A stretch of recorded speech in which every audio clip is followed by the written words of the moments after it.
We like version control, don't we? Who's used some form of version control before? Who's used Git before specifically? Cool. So who's never used version control of any kind? Git or otherwise? Cool. So we'll explain Git more probably tomorrow. For right now, we're just going to follow along, get these steps done, try to get this sucker on GitHub. So first, we need to create a Git repository, to initialize, if you will, a Git repository.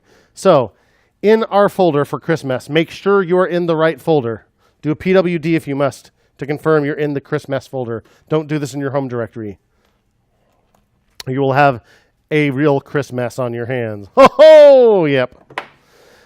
So let's let's type git space init. Git init.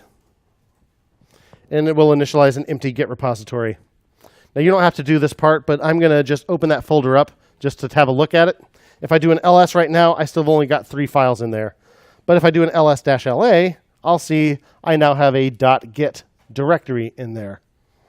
So let's open that up and have a look at it. I can do open.git, or you could do start.git on Windows to have a look at that folder. And this empty Git repository actually has a number of files in it. So this is how Git is actually storing everything. It's got this hidden folder in there with your entire repository, your entire history, all previous commits and everything. So we never need to look at those, but it's good to know that they're there. So now that we've got a Git repository, it's not paying attention to any of our files. If I type git status, no commits yet, untracked files, well, all of them. Use git add to include what will be committed. So, cool, let's use git add. So we could do git add on individual files like that, or we could say git add dot for the current directory, and it will add all of them. Now, they are not actually permanently committed to our repository yet with a label on them, but they are now staged for commit. If we type git status, our message will be a little different. Now it says no commits yet, changes to be committed, these 3 files. So now they're ready to go into our repository for real. Yeah.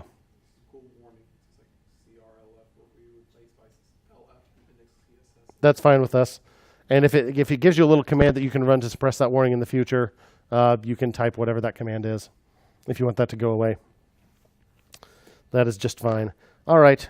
So now we need to commit after we've added. So git commit and then -m to tell it a commit message. I will be harping on the quality of your commit messages over the next 3 weeks. For this one, let's just type initial commit. This is just our very first commit. So git commit -m initial commit.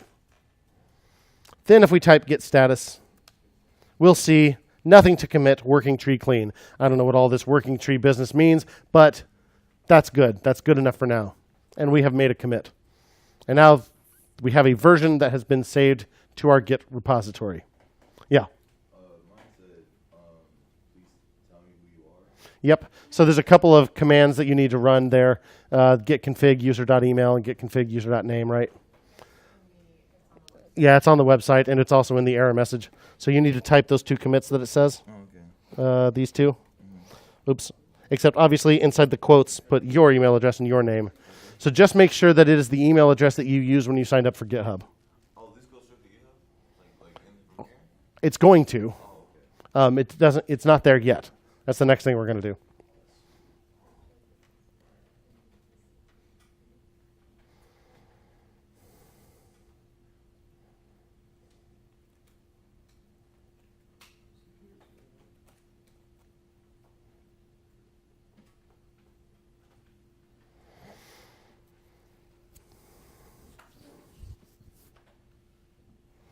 So once you've made a commit, we have a version saved, but it lives only on our laptops.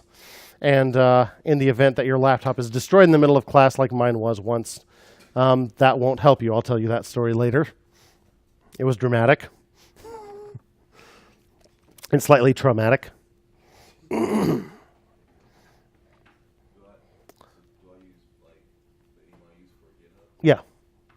What is it that you use? Doesn't matter. Yep. If you didn't get an error message when you did commit, you're fine. If it said please tell me who you are, then you need to do what he's doing. So Git is connected to this. So, this is Git. Okay. It's not GitHub yet. We're just using the Git version control system for now, but we have not synced with our friend the cloud, and that's what we will do with GitHub. So as soon as we have everyone's attention again, I'll walk you through that next part. So go out to your good friend GitHub.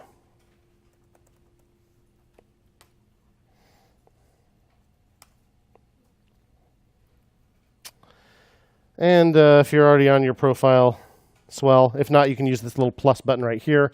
If you're on your profile, though, you'll have a great big green button somewhere. No, you won't. Here we go. New.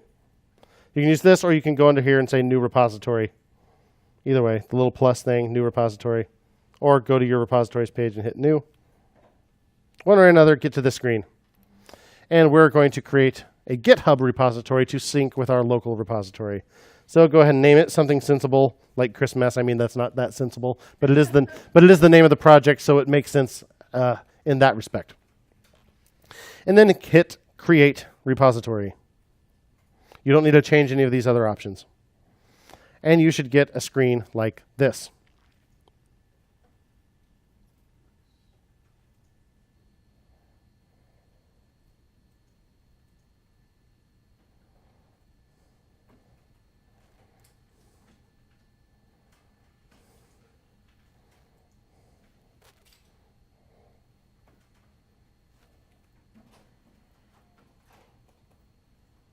Yeah, let's do it this way.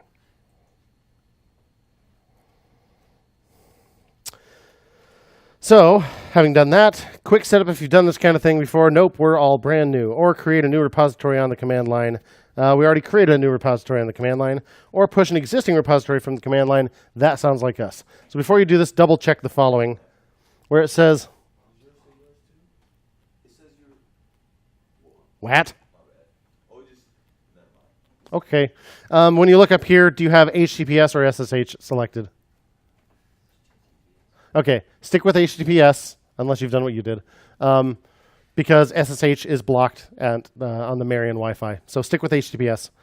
And then you'll have these two commands to copy. One of them, git remote add origin, is just telling it, hey, this is the thing I want to sync with. And git push is actually doing the syncing. So copy these two lines. You can go ahead and use the handy-dandy little button they provided. Paste those in to run those two commands, and hopefully you get output something like this. Something about new branch master setup to track remote branch master. If you get some error about ref spec or something, that means you didn't commit in the first place, and you need to commit before you can do this. Otherwise, if this worked, you should be able to refresh this page on GitHub, and you'll actually have your repository. You'll see your files. You'll see your commit here, one commit, initial commit. So once you've pushed and you have this, I will take your attention back.